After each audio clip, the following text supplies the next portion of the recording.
For the first time in 12 years, no American military forces are in Vietnam.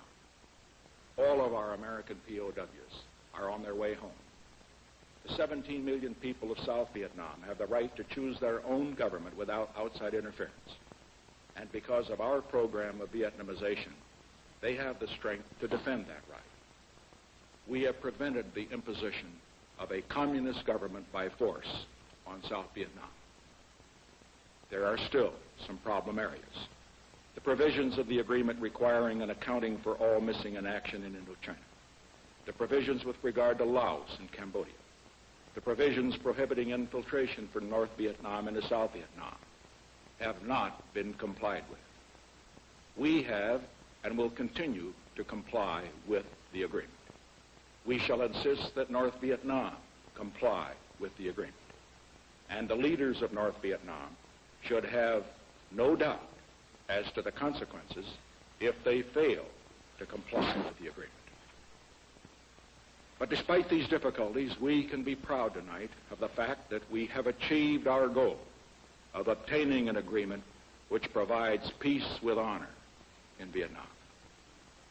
And on this day, let us honor those who made this achievement possible, those who sacrificed their lives, those who were disabled, those who made every one of us proud to be an American as they returned from years of communist imprisonment, and every one of the 2.5 million Americans who served honorably in our nation's longest war. Never have men served with greater devotion abroad, with less apparent support at home. Let us provide these men with the veterans' benefits and the job opportunities they have earned, and let us honor them with the respect they deserve.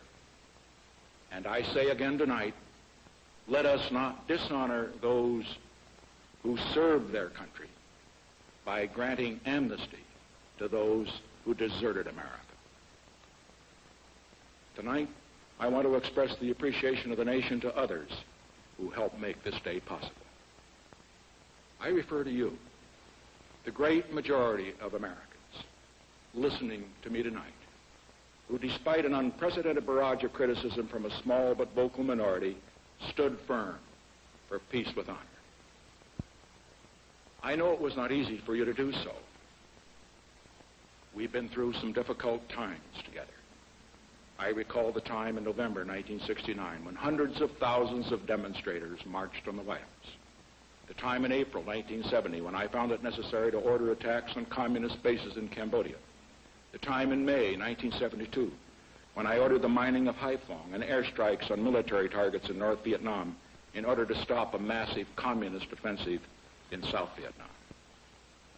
And then, and this was perhaps the hardest decision I have made as president, on December 18, 1972, when our hopes for peace were so high, and when the North Vietnamese stonewalled us at the conference table, I found it necessary to order more airstrikes on military targets in North Vietnam in order to break the deadlock.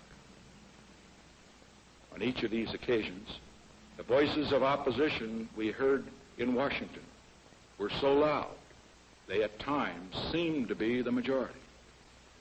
But across America, the overwhelming majority stood firm against those who advocated peace at any price, even if the price would have been defeat and humiliation for the United States.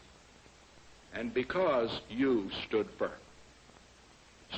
for doing what was right, Colonel McKnight was able to say for his fellow POWs when he returned home a few days ago, "Thank you for bringing us home on our feet instead of on our knees." Let me turn finally tonight to another great challenge we face. As we end America's longest war, let us resolve that we shall not lose the peace. During the past year, we've made great progress toward our goal of a generation of peace for America and the world. The war in Vietnam has been ended. After 20 years of hostility and confrontation, we have opened a constructive new relationship with the People's Republic of China, where 1/4 of all the people in the world live. We negotiated last year with the Soviet Union a number of important agreements, including an agreement which takes a major step in limiting nuclear arms. Now, there are some who say that in view of all this progress toward peace, why not cut our defense budget? Well, let's look at the facts. Our defense budget today takes the lowest percentage of our gross national product that it has in 20 years. There's nothing I would like better than to be able to reduce it further. But we must never forget that we would not have made the progress toward lasting peace that we have made in this past year unless we had had the military strength that commanded respect.